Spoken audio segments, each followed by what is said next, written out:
Hello बच्चों, आज जो कहानी मैं आपके लिए लेकर आई हूँ उसका टाइटल है प्रेम की कसौटी। गर्मियों के दिन थे। सूरज भगवान गुस्सा होकर मानो आग की वर्षा सी कर रहे थे। जीव जंतु सभी इस भीषण गर्मी से परेशान थे। परेशान मन्नू चींटी भी थी, पर वह सुबह से लगातार काम कर रही थी। इस भयंकर गर्मी के बाद निश्चित रूप से वर्षा होने वाली थी। मन्नू के बिल का सारा राशन समाप्त हो चुका था। अचानक ही एक सप्ताह के लिए उसके यहाँ खूब सी मेहमान चींटियां जो आ गई थीं। उनका सत्कार तो करना ही था।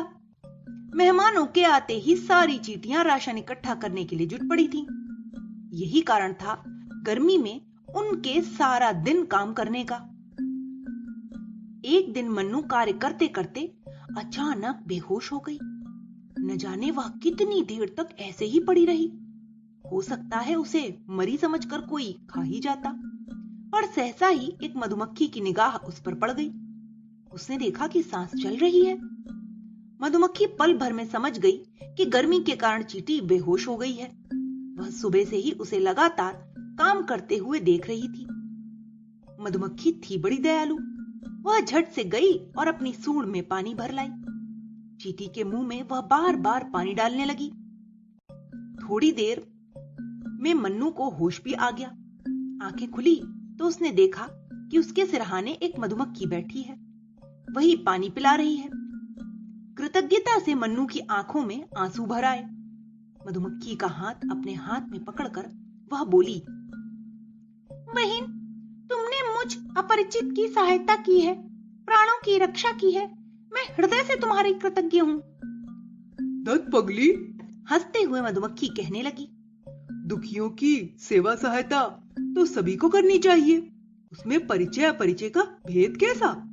जो दीन दुखी असहाय को सामने देखकर भी उसकी सहायता करने से झिझकता है, पहले परिचय अपरिचय के रिश्ते ढूंढता है, वह नीच है, दुष्ट है। मधुमक्खी के ऊंचे विचार सुनकर चींटी गदगद हो गई।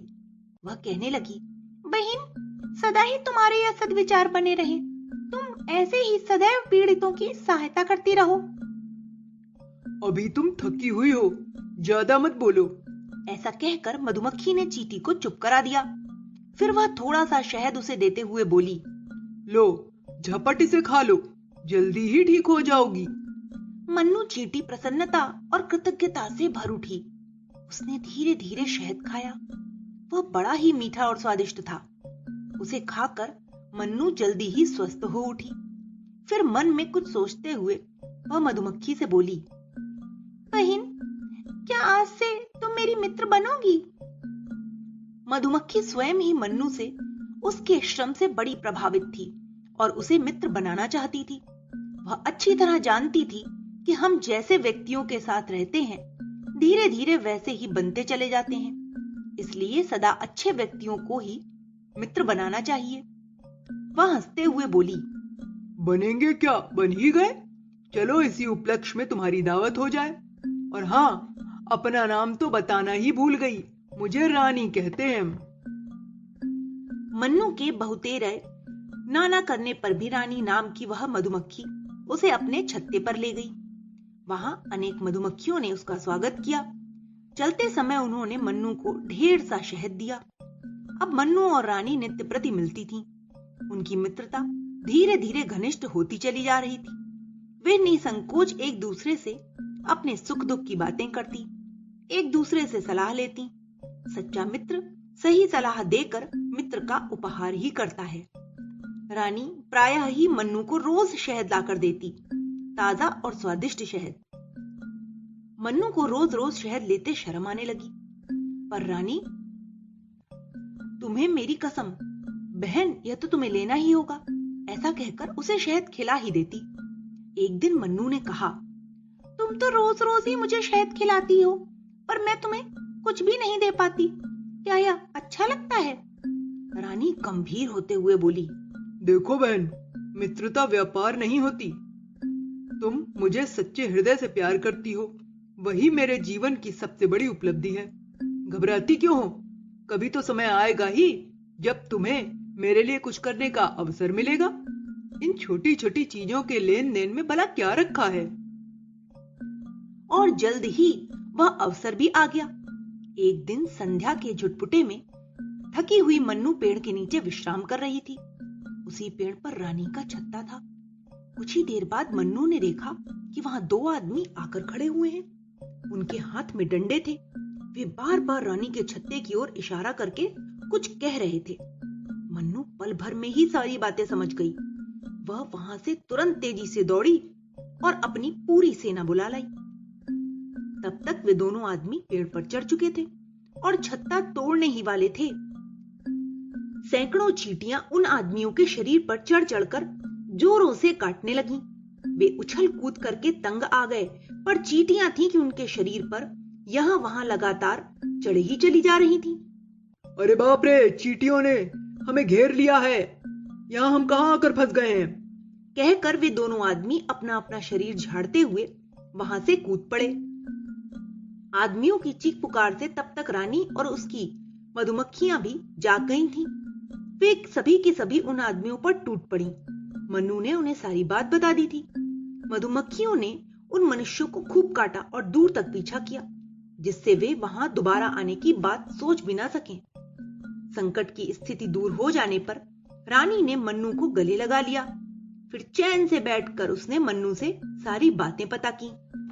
मन्नू और उसकी सहेलियों ने अपने प्राण संकट में डालकर भी मधुमक्खियों की रक्षा की थी। रानी और दूसरी मधुमक्खियों ने उनका बहुत बहुत आभार माना।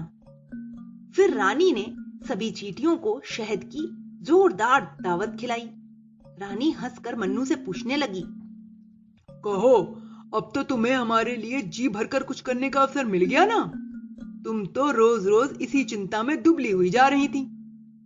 रानी की इसी बात पर सभी चींटियां और मधुमक्खियां भी हंस पड़ीं। तभी एक बूढ़ी मधुमक्खी कहने लगी, बेटी, सच्चे मित्र से सहायता मांगनी नहीं पड़ती। वह तो सहायता के अवसर ढूंढता रहता है और बिना कहे ही मित्र की सहायता करता है। मधुमक्खियों की रानी उसकी बात का समर्थन करते हुए बोली, हाँ काकी, ठीक ही कहती हो तुम। इसके विपरीत दिखावटी मित्रता वाला झूठा मित्र तो सहायता का अवसर देखकर मुंह छुपा लेता है।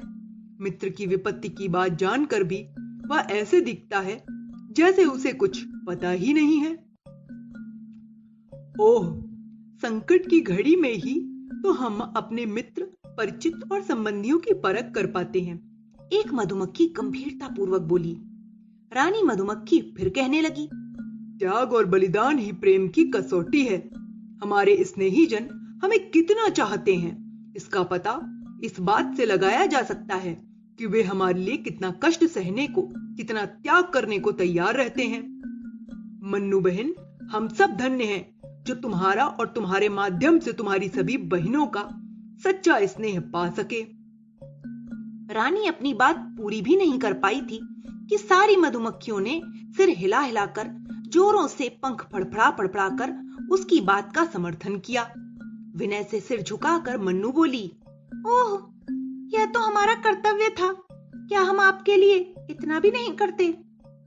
इस पर रानी कहने लगी, संकट की घड़ी ने हमारी मित्रता को और अधिक निखार दिया है। फिर से एक बार सभी मधुमक्खियों ने कृतज्ञता व्यक्त की और मन्नू तथा उसकी सहेलियों की प्रशंसा करते हुए वे अपने छत्ते की ओर बढ़ चली। तो बच्चों, इस कहानी से हमें यह शिक्षा मिलती है कि हमें हमेशा दूसरों की सहायता करने के लिए तत्पर रहना चाहिए। यही हमारा कर्तव्य है और यही मानवता की सबसे बड़ी कसौटी है। Okay, bye.